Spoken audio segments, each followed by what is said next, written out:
நண்பர்களே வணக்கம். தமிழகத்திலே தேர்தல் களம் சூடுபிடித்திருக்கிறது. தேர்தல் பிரச்சாரங்களும் சூடுபிடித்திருக்கிறது. தலைவர்கள் சூறாவளி சுற்றுப்பயணம் செய்து கொண்டிருக்கிறார்கள். இதில் என்ன ஒரு வேடிக்கைனா, வாக்காளர்கள் வாடகை சாமான்களாக மாறிவிட்டார்கள். அதுதான் ரொம்ப வருத்தமாக இருக்குது. இப்படிப்பட்ட கல்ச்சரெல்லாம் நம்ம பழைய காலங்களில் பார்க்கலை. தலைவர்கள் வருவார்கள், பிரச்சாரம் செய்வார்கள், வாக்கு கேட்பார்கள்.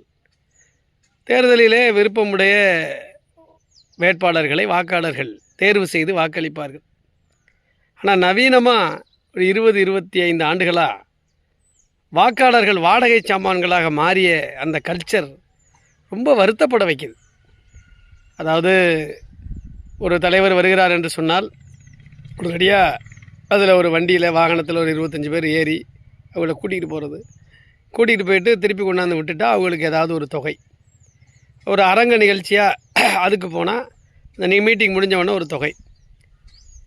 இவ்வாறாக ஒவ்வொரு கட்சியும் சரி, ஒவ்வொரு அமைப்பும் வாக்காளர்களை வாடகை சாமான்கள் போல் வண்டியில் ஏற்றிட்டு போயிட்டு அந்த 2 மணி நேரம் 3 மணி நேரம் முடிஞ்ச உடனே அதுக்கு ஒரு தொகையை கொடுத்து அவங்கள திருப்பி அனுப்புறது. சரி, அந்த ஒரு நிகழ்ச்சிக்கு ஒரு தலைவருக்கு போனவங்க அடுத்த தலைவருக்கும் அதே ஆளுக போகிறது. அப்போ முழுக்க இந்த கல்ச்சரை பார்க்கும்போது முழுக்கமாக வாடகை சாமான்களாக மாறிவிட்ட நிலைமை. யோசிச்சு பாருங்கள், நான் சொல்கிற விதம் தெரியும். சென்னையில் ஒரு நிகழ்ச்சிக்கு மாநாட்டுக்கு போகிற டீம் அப்படியே மதுரையில் உள்ள மாநாட்டுக்கு போகும். மதுரையில் இருக்கிறவங்க சிவகங்கை போவாங்க, சிவகங்கையில் இருக்க புதுக்கோட்டை போவாங்க. இப்படி ஒரு தாலுகாவிலேருந்து இன்னொரு தாலுகாவுக்கு இன்றைக்கி ஒரு கட்சிக்கு போயிருந்தாங்கன்னா நாளைக்கு இன்னொரு கட்சிக்கு. அப்போ இந்த நிலைமையை வாக்காளர்கள் தான் வேட்பாளர்களுக்கு உருவாக்குகிறார்கள் என்று நான் சொல்கிறேன். இப்போ வாக்காளர்கள் சிந்திக்க வேண்டும்.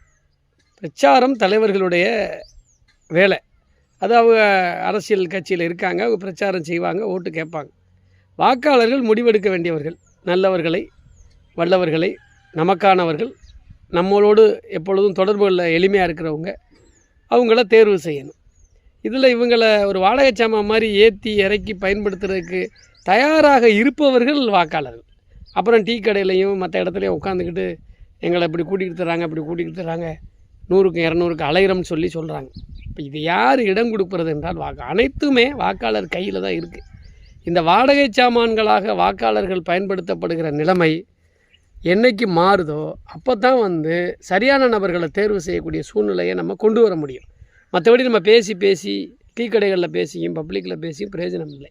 இப்போ வாடகை சாமான்களாக மாறிவிட்ட வாக்காளர்களின் நிலைமையை சிந்திக்கக்கூடிய தனித்துவம் வாய்ந்த வாக்காளர்களாக மாற்றக்கூடிய கடமையை அரசாங்கமும் செய்யணும், எல்லாரும் செய்யணும், தேர்தல் ஆணையமும் செய்யணும். நன்றி, வணக்கம்.